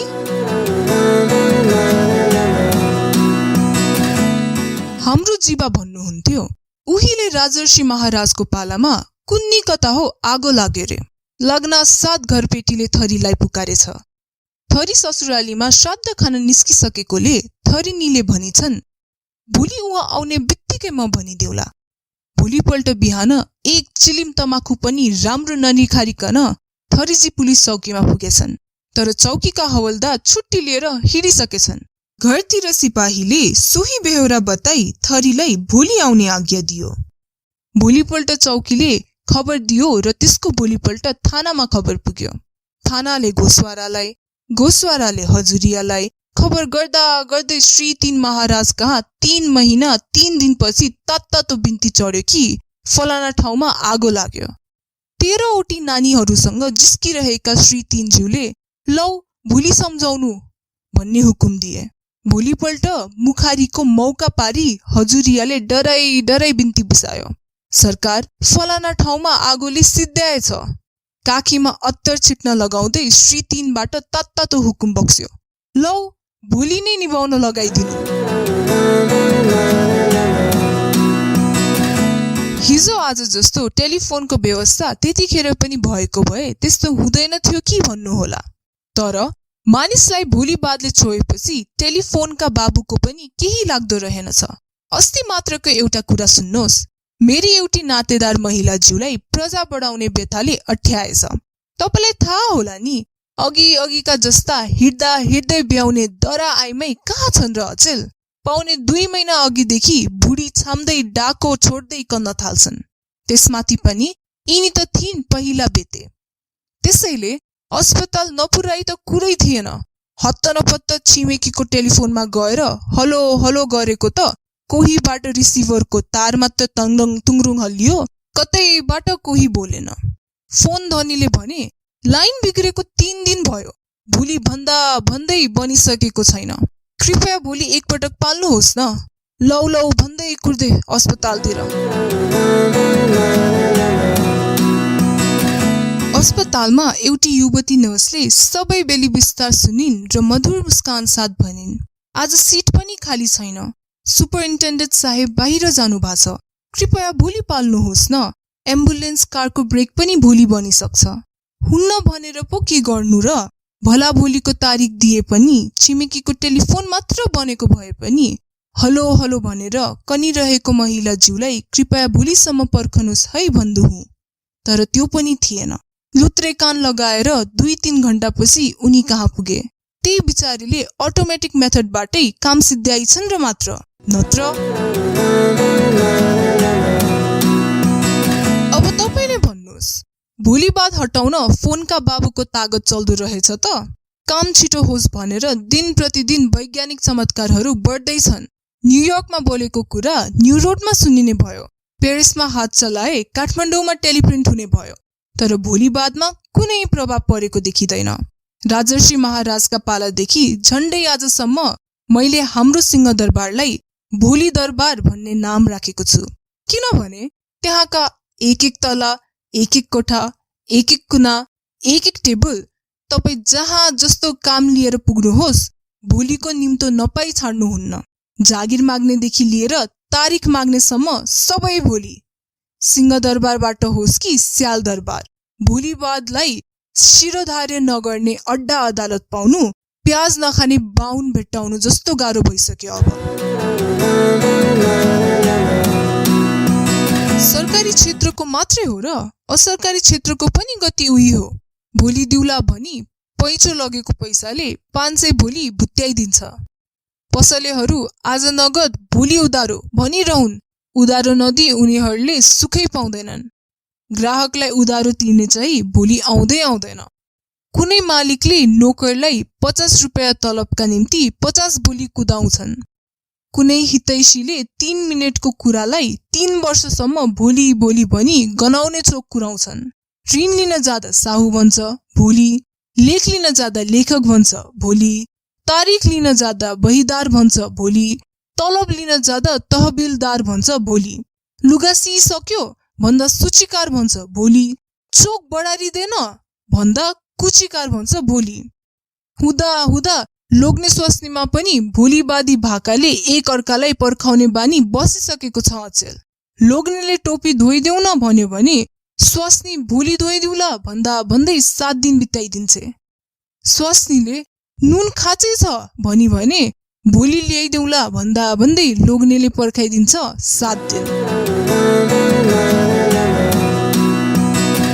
वातावरण नै सबै भोलिवादी भएपछि मान्छेको मनोवृत्ति ससाना कुरामा पनि भोलिवादी नभई छाड्दो रहेनछ। इमान जमान नछाडिकन भनिदिउ भने भोलि भोलि भनेर मानिसले अरूलाई मात्र होइन आफूलाई पनि झुलाइरहेको हुन्छ। अर्को शब्दमा भोलिको घोचो लिएर मान्छेले समाजलाई मात्र होइन आफूलाई समेत निष्क्रियतातिर घचिटिरहेको हुन्छ। पढ्नु थियो भोलि पढुला, जानु थियो भोलि जाउला, गर्नु थियो भोलि गरुला भन्दा भन्दै कहिलेकाहीँ राति दिशा लाग्यो भने पनि निस्कनाको गाह्रोले भोलि गरौला भनी सुतिदिन्छन् कयौं ठिटाठिटीहरू। भोलिबादको अपवाद के छ भने खानालाई चाहिँ मान्छे सकेसम्म भोलिको भाका राख्दैन। भोलि दुःख परे रात रहे अग्राख पलाउँछ भन्दै भयभरको आजै बिउताउन परे पनि ऊ तम्सन्छ। उदाहरणको निम्ति एउटा छोटो कुरा सुनाइहालु। एक पटक काठमाडौँको ठूलो होटलमा बफे डिनर थियो। त्यहाँ कहिले कतै नहिँड्ने एकजना जज साहेब पनि आएका रहेछन्। उनले खाइपिएको देख्दा म छक्कै परे। झण्डै आधा दर्जन पाहुनालाई पुग्ने भाग उनी एक्लै जनाले बिउताइदिए। आखिरी पटक खसखस थाम्न नसकेर मैले सोधे, होइन जज साहेबलाई आराम नहोला नि? उनले सजिलैसित भने, आराम नभए भोलि औषधि खाउला। उनको यस भनाइबाट यही निष्कर्ष निस्कन्छ, मान्छे सबै कुरामा भोलिबादको अनुसरण गरे पनि खाना भने भोलिलाई पर्खदैन। यो उसको ठूलो गुण हो। यसबाहेक अरू सबै क्रियाकलापहरू हाम्रा भोलिवादी छन्। भोलिवाद हाम्रो संस्कृति हो, दर्शन हो, राजनीति हो, प्रशासन हो, सामाजिक व्यवहार हो। त्यही पनि मेरो थोत्रो मगज यही संख्यामा सधैँ जेलिरहन्छ। हरेक काम कुरोमा भोलि भन्दा भन्दै भानुभक्तले भने झै पर्सि हामी सबैले झोली बोकेर बम भोलानाथ की जय भन्दै डाँडा डाँडा कुद्न त पर्दैन के बेर? आज गरे हुने कामलाई भोलि पर्खेपछि त्यही हिसाबले यसपालिका सारा काम आगौलाई पन्छन के बेर? यस दशकका काम अर्को दशकलाई थन्कन के बेर? अनि 20औं शताब्दीका सम्पूर्ण जिम्मेदारी र कर्तव्यहरू 21औं शताब्दीका लागि डिपोजिट रहन के बेर? यसो हुँदा हुँदै कता पृथ्वी भोलि घुमौला भनेर आराम नगरिदियोस्, हावाले भोलि डुलौला भनेर विश्राम नगरिदियोस्। जय भोली। भैरव आर्यालको हास्य व्यङ्ग्य संग्रह। काउकुती। भैरव अर्यालका हास्य व्यङ्ग्य। नाम फेर्ने धुनमा। धनपति मागे भिख, मेरा नाउँ ठिकका ठिक भने झै मलाई पनि एकपल्ट आफ्नो नामदेखि साह्रै जङ चलेर आयो। आफू देख्दा बकुल्लो जति गोरो छु, तर मान्छे भनिदिन्छन् कालु। सलसलाउँदै युवतीलाई छ्याके पुतली भन्दा कति जाग्लिन्, अनि म नजागु कसरी? अचेल कसैको नामको पुच्छर काटेर ठुटे गराएका छन्। कसैलाई भने भएको पुच्छरले नपुगी अर्को पुच्छर गाँसेर 2 पुच्छरे हुनु परेको छ। अझ कोही नाममा भए नभएको टुपी समेत गाँसेर ठुला बडाको झण्डा फहराउँछन्। कोही राख्ने नाउँलाई फार्ने गराउँछन्, कोही फार्नेलाई राख्ने। विष्णुका सहस्र नाम जस्तै एउटै मान्छेका 17वटा नाम पनि सुन्नु परेको छ। 2007 सालको राजनीतिक क्रान्ति सँगसँगै जोडिएर आएको यो नाम क्रान्तिले मलाई पनि नौराली छाडेन। म कति दिन कालुको कालु रहने, राख्ने नामलाई नै फार्ने गराउन त भने झन् नमिल्दो छ। खडेश्वर। ठुला बडाको सामु 2 मिनट खडा हुनु पर्दा काम ज्वरो चढे चाहिँ लगलग पासुला काम्ने मेरो नाम खडेश्वर। पहिलो कुरा त के छ भने बाबुदेखि लिएर साउसम्म सबैको जिब्रोमा झुन्डिएको छ कालु। प्रख्यात भइसकेको नाम छाडेर मलाई कसले खडेश्वर भन्ने? भनिहाले पनि नाम बिगारू कलामा सुप्रसिद्ध हाम्रा साथीभाइले खडेश्वरलाई छुट्याएर फकाउनु परे खडु होइन भने खडे भनिदिन्छन्। हाम्रा गाउँका मामा आफ्नो नाम बताउँदा चतुर्भुज प्रसाद उपाध्याय भनी बडो गर्व गरेर भन्छन्, तर उनलाई गाउँघरेहरूले चतुरे बाहुन भनेको पत्तै छैन। हाम्रो ठुल्दाई मेरो नाउँ त काजी गजाधर बहादुर उप्रेती छेत्री भनेर गजक्क पर्छन्। बाहिर सुन्ने हो भने उनलाई गजे खत्री सिवाय केही भन्दैनन्। सायद पैसा कमाउन या मान पाउन सकेको भए मेरो नाममा पनि अलि सुधार गरिदिन्थे होलान् कि। त्यसो भए पनि हद भन्लान् खडु बाबु वा अझ छोटकरीमा खडु काजी। हुँदा हुँदा मेरो असली नाम खड्काजी हुन बेर छैन। अब भन्नुहोस्, म झर्रो उप्रेती छेत्रीलाई खड्काजी भनिदिए भने मेरो नाम त फरक पर्यो। थर गोत्र पनि बदलिने भयो। अर्को कुरा, मेरो राख्ने नाम पेट फार्यो सबाट उठेको हो कि मोटो खबाट उठेको हो, त्यसमा पनि पुरेत बाजेको र हाम्रा बाजेको मतभेदै छ। त्यसैले राख्ने नाम चल्तीमा ल्याउने त मेरो कुरै छैन। अब म आफ्नो नाम के राखु?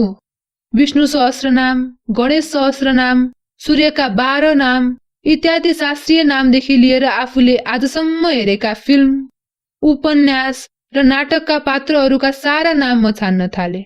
इष्टमित्र, साथीभाइ, ठुला बडा सबैको नाम पनि सम्झन थाले। यतिसम्म कि जर साहेब, कर साहेब, मैया साहेब, बिबी साहेब इत्यादि ठुला ठुला साहेब साहेबनीका काखमा पालिने कुकुर, बिरालो, खरायो आदिको नाम समेत मैले आफ्नो सूचीपत्रमा सम्झेसम्म टिपे। साँच्ची भनौँ भने 3 ताक मेरो मगजमा नाम छनौट समितिको एउटा धुमधामको अफिसै खुल्यो। म आफ्नो नाम राख्न चाहन्थे आधुनिक, भावपूर्ण र आफू सुहाउँदो। शास्त्रीय नामदेखि पनि मलाई झोक उठिसकेको थियो। पल्ला गाउँको ठुले जो हप्तामा 3 पटक भेडो काटेर बेच्थ्यो उसको नाम बुद्ध रत्न रे। यसलाई अहिंसावादी बुद्धको बेइज्जती नभन्ने के भन्ने? पिडालु टारका सुब्बा भनेपछि गरिब गुरुवा थर्कमान हुन्थे। 2 मुठा प्याज बेचेको पैसाले 2000 सम्म ब्याज लगाउन सक्ने सुब्बाको दयामाया बारे के बयान गर्नु? तर उनकै नाम थियो दयाराम। छुच्चोमा खोज्न गए 3 सहर नेपाल बढ्न आएका हाम्रा जर साहेबको नाम दानवीर। हाम्रा बाजेको पालामा जिल्लामा हाकिम भएर घुस खाँदा खाँदा कोक्रामा कुर्मुर्याएर ल्याइएका तल्ला गाउँका बुढाको नाम धर्मजङ्ग। टाढा किन जानु? दिनको 3 फेर पेग र पुलाउ बगैर नहुने हाम्रै छिमेकीको नाम शिव भक्त। यसैले यस्ता स्वभाव नमिल्ने नाम राख्नुभन्दा बेनामी नै बसु जस्तो मलाई लाग्यो। मेरी श्रीमतीलाई पनि आफ्ना पतिदेवलाई अरूले कालु भनेकोमा खेद लागिरहेकै थियो। त्यसैले उनी पनि मेरो नाउँ फेर आन्दोलनमा जिउ जानले सहयोग दिइरहन्थिन्। एक दिन बेलुका सूचीपत्र पल्टाउँदै भनिन्, उसो भए हजुरको नाम सुन्दर राख्ने? प्रस्ताव मलाई पनि रमाइलो लाग्यो, तर झलक्क सम्झे। आफ्नो नाम त सुन्दर राखुला, तर सुन्दरकी पत्नीलाई कसैले सुन्दर पत्नी या सुन्दरी भनिदिएको खण्डमा के अलि बिझाउन? तैपनि सुन्दर नाम सुन्दरै थियो। आफ्नो अनुहार पनि त्यति असुन्दर कहाँ छ र? जेसुकै होस्, यही राख्नु पर्यो भन्ने सम्झँदै थिए। हाम्रा नेत्रबहादुर काका टुप्लुक्क आइपुगे। दुईटै आँखा चिम्सा भएका हाम्रा काकालाई अक्षर हेर्नु पर्दा भने चस्मा भन्दा माथि पनि हातले ओझेल पारेर हेर्नु पर्थ्यो।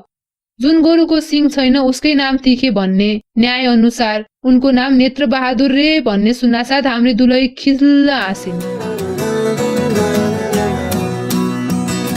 काका पन्छिएपछि जोइ पोइ बसेर फेरि नाम खोज्न थाल्यौं।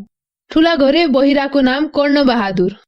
दुईटै हात झरेर देवपाटनको सडकमा पैसा माग्नेको नाम हस्तबहादुर। जन्मैदेखि डेडी मेरी जेठान दिदीको नाम सुलोचना। बिफरले छ्याक्कै छ्याक्का भएकी बिचारी सालीको नाम रूपवती। फू गर्दा थानकोट कट्ला जस्तो मेरो भाइको नाम वीरबहादुर। देख्दै यमराजको दूत होला जस्तो दारे जिमदार बाजेको नाम कामदेव रे। भएन के? अनि मलाई रूप बुझाउने नाम पनि मन परेन। अरू सबै थोक सुन्दर भएर के गर्नु? कोदाली पाते त जस्ता आफ्ना दाँतले पोल खुस्काइहाल्छन् भने म कसरी सुन्दर नाम राखु? मेरी दुलही हरेराम पार्टीकी भूतपूर्व सदस्य भएकीले हो कि किन हो फेरि अर्को नाम जिकिन्। मथुरा कुमार राखे कसो होला? हुन त हो, ठाउँबाट पनि नाम राख्नु राम्रै हो। मैले आफ्नो अड्डाका हाकिम अयोध्यामान, टाइपिस्ट जमुना आदिको नाम सम्झे। तर यसबाट झन हाँसो उठ्यो। ठाउँबाटै नाउँ राख्ने हो भने नेपालीहरू आफ्नै स्वदेशी नाम किन राख्दैनन्? मबाट उठ्नेको नाम मथुरा प्रसादको सट्टा मनोहरा प्रसाद किन नराख्ने? चिनियामानको सट्टा चिसापानीमान किन नराख्ने? यस्तै जमुना देवी, गंगा कुमारी, दिल्ली रमन आदिको साटो जाजरकोट देवी, गण्डकी कुमारी र दिङ्ला रमन राखे के पर्ला? यस्तो संकुचित विचार नलिऊ भने हुन्छ? ल, कसैको काहिरामान, कसैको पेकिङ राज, कसैको लन्डन कान्त, कसैको पेरिस कुमार, कसैको न्युयोर्क प्रसाद राखौं। के भन्नु? देउतैको नाम लिऊ भने पनि नेपालमा पशुपतिनाथ भन्दा विश्वनाथ भन्ने नाउँको चल्ती भएको सम्झदा मैले आफूहरूको नक्कली संस्कारलाई 5 पल्ट स्याबासी दिए। फेरि सूचीपत्र पल्ट्यो। परदेशी, पहाडी, विकल, विप्लव, विद्रोह, चेतन, अज्ञात, अजान, कञ्चन, रोचक, रुचिकर, अशान्त, त्यागी, वियोगी, विरही, कुसुम इत्यादि आधुनिक पुच्छ्रे नामहरू आए। आफूलाई पहिले एउटा सिङ्गै नाम चाहिने, त्यसपछि पो चङ्गाको पुच्छर झै यस्ता यस्ता उपनाम झुन्ड्याउन सजिलो हुन्थ्यो त। सबै केलाएर हेर्दा सिङ्गै हुन पुग्ने कुनै नाम देखिन। स्वदेशमै बसेर परदेशी कसरी भनिने? टेलेरिन सुट लगाएर नयाँ सडक घुमिरहनु पर्ने। आफूलाई पहाडी भन्ने स्वाङ देखाउन पनि मन लागेन। नेपाल पहाडी प्रदेश भन्ने कसलाई थाहा छैन र म पहाडी हुँ भन्ने विज्ञापन गरिरहनु? त्यसैले ठुला बडाले उखु चुसे झैँ चुसिरहँदा चुक्क बोल्न नसक्नेले विद्रोही, विप्लवी इत्यादि पुच्छर के झुन्ड्याउँ? अरूले भने भनोस्, नभने नभनोस्, आफूले आफैलाई रोचक, त्यागी, कञ्चन, कुसुम इत्यादि नाम दिन पनि मपाईको प्रदर्शन गर्नु हो जस्तो लाग्यो। विकल, विरही, वियोगी, अशान्त इत्यादि जे भने पनि अलि रुन्चे भाव देखाउनु छ भने म आफ्नो पुच्छ्रे नाम पिन्चे, पिलन्दरे यस्तै कुनै प्रश्न नेपालीमा राखिदिन्थे। जे होस्, धेरै जस्तो हिन्दुस्तानीहरूबाट नक्कल गरिएका र हिन्दी संस्कृतिबाट कोसेली झै लिएका यस्ता पुच्छ्रे नामले मलाई निकै दिन अल्मल्याए तापनि यिनैबाट आफ्नो नामकरण गर्न भने अलि चित्त बुझेन। मैले यस्ता नाम राख्नेहरूको खिसी गरेको त नसम्झनु होला नि। आफ्नो प्रधान नाम नभएकोले पुच्छ्रे नाम मात्रै राख्दा दौरा न सौराको गोजी होला भन्ने गन्थन मात्रै गरेको। श्रीमतीले अर्को प्रस्ताव राखिन्। नाम जस्तो सुकै भए पनि इङ्ग्लिस कट गरिदिए त भलादमीको ठाउँमा भलादमी, आधुनिकको ठाउँमा आधुनिक कसो? उपाय सजिलै हो। केएस काजी भनिदियो। कालुसिंह काजी पनि खडेश्वर काजी पनि दुवैतिर मिल्छ। राख्ने र फार्नेको इङ्ग्लिस कट ठ्याक्कै। अब भने समस्या समाधान भयो भनी फुर्कदै थिए दिल्ली रोडका बाबु साहेबलाई झल्यास्स सम्झिए। उनको नाम थियो टिबी सिंह। नाम सुन्दा कतिले उनलाई टिबी भएको हो कि भन्ने शङ्का पनि गर्थे। तारा बहादुरलाई इङ्ग्लिस कट गराउँदा त्यो आपत पर्यो। त्यसैले उनका दाजु टीकाचन्द्र चाहिँ आफ्नो नाम कसैले इङ्ग्लिस कट पारेर मारिदेला भनी सधैँ थर्कमान रहन्थे। जे होस्, मलाई यस्तो आपत्ति त केही थिएन। केसी काजी नाम जमेकै हो। तर के गर्नु र? नेपाली खस्रो जिब्राले बेलायते उच्चारण गर्नुपर्दा केएस काजीलाई बिगारेर केस काजी, क्यास काजी, क्यास काजी गर्दा गर्दै आफू मरेपछि छोरा नातिले ग्यास काजी स्त्रीप्यन्ताम गरिदिन के बेर? फेरि कुल्ली सिंह र खन्ती साहुको इङ्ग्लिस कट पनि केएस नै हुन्छ नि। त्यसैले इङ्ग्लिस कट नाम झन खतरनाक लाग्यो। 1 महिनाको परिश्रममा मैले कुनै पनि नाम मन नपराएपछि मेरी श्रीमती पनि खुबै झोक्किन् र भनिन्, अब तपाईलाई सुहाउने नाम त एउटै बाँकी छ, लिडो। हुन पनि जस्तो नाम ल्याए पनि मन नपर्ने मलाई मेरी दुलहीले के नाम राखिदिउन् त? मैले उनलाई स्याबासीको धाप दिँदै भने, बल्ल ल्यायो आफू सुहाउने नाम। त्यहाँदेखि मेरो नाम रह्यो लिडे कालु। निबन्ध संग्रह भैरव अर्यालका हास्य व्यङ्ग्य। नाम फेर्ने धुनमा। भैरव अर्यालको हास्य व्यङ्ग्य गलबन्दीबाट लिइएको एक एज्या भुसुक्कै। पढेका र परेका, गुनेका र सुनेका, सुझेका र बुझेका इत्यादि जम्मै गरी हाम्रो दिमागमा कति मुरी कुरा कोचिएका छन् त्यसको नापजोक गरी साध्यै छैन। मानौ मान्छेको मगज एउटा ब्रह्माण्ड ब्याङ्क हो, जहाँ सहस्रौं स्वरूपका कच्ची पक्की करेन्सीहरू कित्ताका कित्ता गरी थन्किएका छन्। आसामहरूलाई चिठा परेको, सर्वहाराले जुवा जितेको, चुक्लीकान्तले बकस पाएको वा घाटेबाजेले दान पाएको रकम चाहिँ एकै पटक र एकै कलम गरी थुपारिएको होइन, बरु खस्याङ खुसुङको खुद्रा पसलेले 2 पैसाको हिङदेखि जराएको सिङसम्म बेचेर चुबुर चुबुर गरी लिएका चान्चुन पैसा खाइ नखाइ खुत्रुके कन्तुरमा खुत्रुक खुत्रुक खसाले चाहिँ प्रति मिनेट, घण्टा, दिन, महिना र वर्ष केही न केही कमाउँदै र थन्क्याउँदै यो पुँजी जम्मा भएको छ। चाहिएको बेला झिकौला, परेको बेला खर्चौला र आवश्यक परे अरूलाई आफ्नो कमाईबाट गुण लगाउला भन्ने उद्देश्यले नै मान्छे केही कमाउँछ, केही बचाउँछ, ब्याङ्कमा राख्छ। यसकारण दिमागको ब्याङ्कमा बचत खाताको भन्दा चल्ती खाताको महत्त्व बेसी छ। तर भएर के गर्नु? चाहिएको बेला चेक काट्न खोज्यो भने के कता बेपत्ता। पढे गुनेका कुरा नआउनु त त्यति आश्चर्यको कुरा होइन, किनभने अचेल पढ्नु गुन्नुको अर्थ ज्ञान गरिमा बढाउनु र त्यसलाई व्यवहारित गर्नु सम्मको झन्झट झमेलामा जेलिएको छैन। येनकेन प्रकारेण परीक्षामा उत्तीर्ण हुनु, आफ्नो नामको अगाडि पछाडि डिग्री र उपाधिका तन्त्र्याङ झुन्ड्याउनु र जागिरका लागि कुर्नु, ढुक्नु, धाउनु अनि केही नलागे चुक्ली चाकरी र चापलुसी गर्न थाल्नु नै आज शिक्षा दीक्षाको उद्देश्य केन्द्रित छ। त्यसैले कहिलेकाहीँ अन्तर्वार्तामा सोधिदेलान् भनेर मात्रै हो, नत्र पढेका कुरा बिर्सेकोमा विस्मात मान्नुपर्ने केही छँदै छैन। तर कतिपय भुक्तभोगी भइसकेका कुरामा पनि सम्झनाको रिसिभर उठाउँदा कम्पालाबाट डायल टोन नै आउँदैन र पो साह्रै अचम्म लाग्छ। हुन त हो नि, आइन्स्टाइन र न्युटन पनि निकै बिर्सुवा थिए। अझ टोमस एल्वा एडिसनले त एकपटक कुनै आविष्कार दर्ता गर्न चाहँदा आफ्नो नामै भुसुक्क बिर्सेर बताउन नसकेका थिए।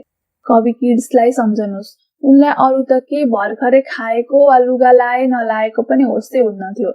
यस्तै तपाईको पैसा तिर्नु थियो कि भनी तलब पाएको दिन भेटिए जति सबैलाई सोध्दै जाने महाकवि देवकोटा हाम्रो नजिकै थिए। तर उनीहरू सबै कुरा बिर्से पनि सुझेका र बुझेका कुरा बिर्सदैनथे। आफ्नो साध्य क्षेत्रमा उनीहरूको ध्यान कस्तै एकहोरिएको थियो भने त्यससित असम्बन्धित अरू सम्पूर्ण कुरा नबिर्सी उनीहरूलाई सुखै थिएन। के सबैको बिर्साइ त्यस्तै हो त? भुत्रो नि होइन। हामी मध्ये कति मै हुँ भन्ने विद्वान वा लेखकलाई आफ्नै विषयमा एउटा सामान्य लेख लेख्न 10 वटा पुस्तक वरिपरि राखी घण्टौं घण्टा लेख्दै केर्दै लेख्दै गर्नुपर्छ भने हामीलाई यो पत्याउन मुस्किल पर्छ। लर्ड मेकालेले बेलायतको 8 भागमा विभाजित इतिहास कुनै पनि पुस्तकको सहारा बिना लेखेका थिए। हामी मध्ये कति मै हुँ भन्ने व्याख्याताहरूलाई आफ्नै विषय वा विभागमा एक साधारण व्याख्यान दिन निकै अघिदेखि घोटिएर पनि भन्ने बेलामा कन्नै पर्छ भने यो पत्याउन पनि मुस्किलै पर्दो हो। स्वामी विवेकानन्द कयौं घण्टा धारा प्रवाह व्याख्यान दिएर विश्वका दर्शन दिग्गजहरूको मगज तलमलाइदिन्थे। हामीले नपत्याउँदैमा साँचो कुरा झुटो हुन्छ र? ज्ञानको कुरा त हेक्काको अभिगत त्यस्तै बनाई, तर चान्चुन कुरामा पनि आफू समेत कतिको होसल्याङ्गे गति देख्दा पो झन रमाइलो लाग्छ। बिहान उहाँ जाने भनेको गइस् त? ए मैले त बिर्सेछु। तपाईले हिजो आउँछु भन्नुभयो होइन? जा मैले त भुसुक्कै। खोइ त पुस्तक? ए जा भुसुक्कै। यस्तै गरी दिनको सयौं पटक अचेल हामी मध्ये धेरैको मुखबाट निस्कने गर्छ, ज्या भुसुक्कै। आफ्नै अत्यावश्यक र नियमित काम कुरा त बिर्सिन्छ भने अरूको कुरा नसम्झेकोमा के अचम्म। त्यसैले हिजो मात्रै कसैको कुनै काम गरिदिन्छु भने आश्वासन दिएका छौं भने आज सजिलैसित भनिदिन्छौं, ज्या मैले त सुक्कै बिर्सेछु। पैँचो तिर्ने वा दिने, माल लगिदिने, केही गरिदिनु पर्ने, कतै गइदिनु पर्ने अथवा केही भनिदिनु पर्ने जस्ता कुरामा दिएका भाका त झन् दिनको 5 पटक सम्झाए पनि ज्या सुक्कै ल हुन्छ, हस् र जो आज्ञा आदि प्रिय शब्द निकालेर वचन दिनु कति पनि गाह्रो छैन, जति गाह्रो छ तिनलाई सम्झनुमा छ। त्यसैले यहाँ भाषणको सिलसिलामा दिइने बकितन आश्वासनको त कुरै छोडिदिनुहोस्। सालाङ्कर शुभ नामको सही दान गरिदिएका कयौं लिखितम तोकहरू पनि यहाँ विस्मृतिको बास्केटमा फालिएका गुनासो बराबर सुन्नुपर्छ। त्यसैले मान्छेको दर्जासितै पदोन्नति हुँदै जाने केही बानीहरूमध्ये बिर्सने बानी पनि एक हो भनेमा तपाईँ पक्कै पत्याउनुहोला। नपत्याए कुनै धनीमानी वा अधिकारीसित एउटा मामुली कामको अनुरोध बोकेर जानुहोस्। खाने पाउने कुराको अनुरोध रहेछ भने म भन्न सक्दिनँ, नत्र तपाईँ पक्कै भोलि पर्सिको आश्वासन पाउनुहुन्छ। पर्सिपल्ट जानुहोस्, उनी विनम्रतापूर्वक सोध्छन्, यहाँ कति कामले पाल्नु भयो कुन्नी? फेरि बिलौना गर्नुहोस्, आश्वासन दोहोरिन्छ, अब त गरिदिए होलान् भने अलि दिनपछि जानुहोस्। तपाईका सम्पूर्ण आशा भरोसालाई चूर्ण पार्दै उनी सजिलैसित मुस्कुराइदिन्छन्। ए ज्या हुसुक्के, अब बिर्सेपछि के लाग्यो? बिर्सनको विरोधमा नालिस दिने कुनै दफा ऐनमा छैन। धर्मशास्त्रले पनि पाप गर्न हुन्न भनेको छ, बिर्सनै हुन्न त भनेको छैन। त्यसैले त कयौं महाशयहरू नबिर्से पनि बिर्सेको अभिनय गर्दछन्। चाकरी, नस्नाता, भनसुन, कर्कर र डर धम्कीले काम लिने विगत जहानीय तन्त्रले बसालेको संस्कार ननिकुञ्जेल हुन्न भन्न नसक्नेले बिर्सने बानी पनि बसाल्नु पर्दो रहेछ। तर कुरा यो बेग्लै हो।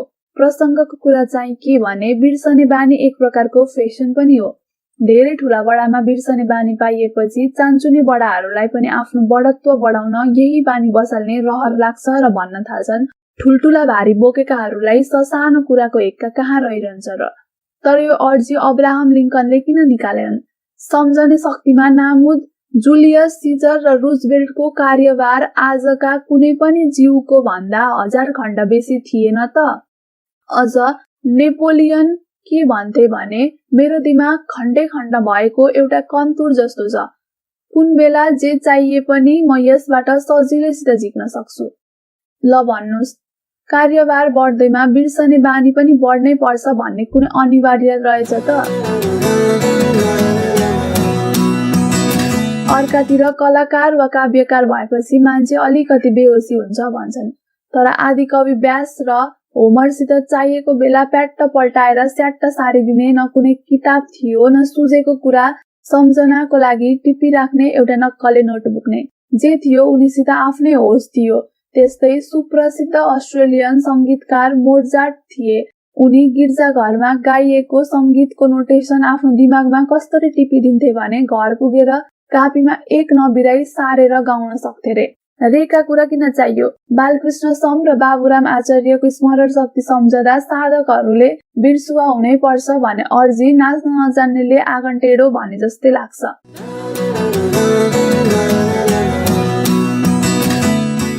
वास्तवमा हामी मध्ये कतिको दिमाग अचेल ब्रह्माण्ड ब्याङ्क होइन, कच्चा घरको निदाल जस्तै छ। अलिकति मक्काएको, अलिकति किराले खाएको र समस्त घाँसोले रङ्गिएको त्यस निदालका पाल पालमा गृहिणीहरू जे पायो उही घुसारिदिन्छन्। 2-4 रोटा खुद्रा पैसा, फुटेको ऐना, सलाइको बट्टा, काँचो धागो, केटाकेटीको खेलौना, साबुनको टुक्रा, दाँत माझ्ने बुरुस इत्यादि गन्ठ्याङ मन्ठ्याङ के हुन् के। अनि चाहिएको बेला केही खोज्यो भने कता कता हातभरि आउँछ ध्वाँसो र धुलो मात्र। आजका बुद्धिजीवीको दिमागको पनि हालत यस्तै त होइन? एकातिर मालथसको जनसङ्ख्या सिद्धान्तलाई अधकल्च्याएर घुसारिएको छ भने अर्कोतिर मौका परे अर्की सोडसीको लगनगाँठो समात्ने धोको पनि सिउरिएको छ। एउटा कुनामा मार्क्स, लेनिन, गान्धी, रसेलका विचारको पोका छन् भने अर्को कुनामा भूमि सुधारको फलस्वरूप जग्गा घटेको पीरले पनि कतिलाई पिरेकै होला। उसले त उसलाई सामन्ती भनेछ। अब भियतनामको स्थिति कस्तो होला? फलाना फलाना पञ्चायतको सिमाना झगडा पर्यो, कच्छबाट कसले के भन्यो, मृगीको खोस्टे दाल माना 1 को 125, चिनी बन्द, चीन र रुसको मतभेद कहाँ टुङ्गिएला, फलानाले फलानाको कविता चोर्यो, मन्त्रीले मानेन, गुइठा वितरण समितिको सूचना 7औं हप्तामा ब्रह्मचारी, फलानी त सिद्धिछ, बीएससी को रिजल्ट कहिले निस्केला त्रिभुवन राजपथमा 7 जना खतम, शुभ विवाहको निमन्त्रणा, इत्यादि इत्यादि समाचार, प्रतिक्रिया, टिप्पणी, व्यवहार, आचार विचार, भ्रष्टाचार, क्यामु र सार्त्रे किसान संगठनको सभापति, युवा महोत्सव, बहुउद्देश्य विद्यालय, अस्तित्ववाद, विविध भारतीको पञ्चरङ्गी कार्यक्रम, हावा महल। यस्तै जिली नगाँठीको अनेक बेप्रसङ्गी प्रसङ्गहरू जब तरङ्गी रहन्छन्, दिमाग रन्थनिएर दुख्न थाल्छ, होस पातलिँदै पातलिँदै हावासँग मिल्न खोज्छ अनि बन्द भएको घडीलाई औल्याएर दम दिनु भएन भनी कसैले सोध्यो भने हिस्सा हाँस्दै जवाफ दिनुपर्छ, ए ज्या भुसुक्कै। अब भन्नुहोस् त, ए ज्या भुसुक्कै पनि यही युगको देन होइन त? तर मैले आग्रा कुरा गर्दा गर्दै गाग्राको गफको छाँटे क्यारे। बिर्सने बानीका बयान गर्न लागेको विशृङ्खलताको बहस गर्न पुगियो। लेखै विशृङ्खल भयो, तर टाउकामा खिचडीको खड्कौलो छडक्ने यस युगमा साहित्यमा श्रृङ्खला खोजेर के साध्य अघि? हुन त बिर्सनु झन् चाहिने कुरा हो। कति आज खुइलेकाहरू हिजोको जगजगी बिर्सन नसकेर रुन्छन्, कति खली खाएकाहरू आफ्ना चोट चपेटा बिर्सन नसकेर बहुलाउँछन् र कति लैला मज्नुहरू एक अर्कालाई बिर्सन नसकेर सिलटिमुर खाइदिन्छन्। हाकिमले हप्काएको खुकुरी रमको जोसमा खुकुरी चलाउँदा मामा घरको निम्ता पाएको, ज्वानुको ठेक्कामा गानु गएको, क्यासिनोमा क्यास होम्दा होम्दा हरि ओम जप्दै माला घुमाउनु परेको, भर्याङमुनि मन थाम्न नसक्दा साहुको काखमा राहु रोएको आदि आदि कुराहरू बिर्सन नसकेर बहुलाएकाहरूको उपचारको उपाय एउटै बाँकी रहन्छ, बिर्सनु र बिर्साउनु। तर बिर्सनु पर्ने कुरा बिर्सन सकेको भए सम्झनु पर्ने कुरा किन बिर्सन्थ्यो र? त्यसैले मैले पनि के नलेखुला भनेर यो निबन्ध सुरु गरेको, लेख्दा लेख्दै यहाँ नलेखिए जति जम्मै कुरा बिर्सिएछ। तपाईको पनि टाउको खचाखचै होला। यो छुसी गफ फेरि कहाँनिर खोज्नुहुन्छ? पढिसक्न साथ बिर्सिदिए हुन्छ। गलबन्दीबाट लिइएको ए ज्या भुसुक्कै। भैरव अर्यालको हास्य व्यङ्ग्य।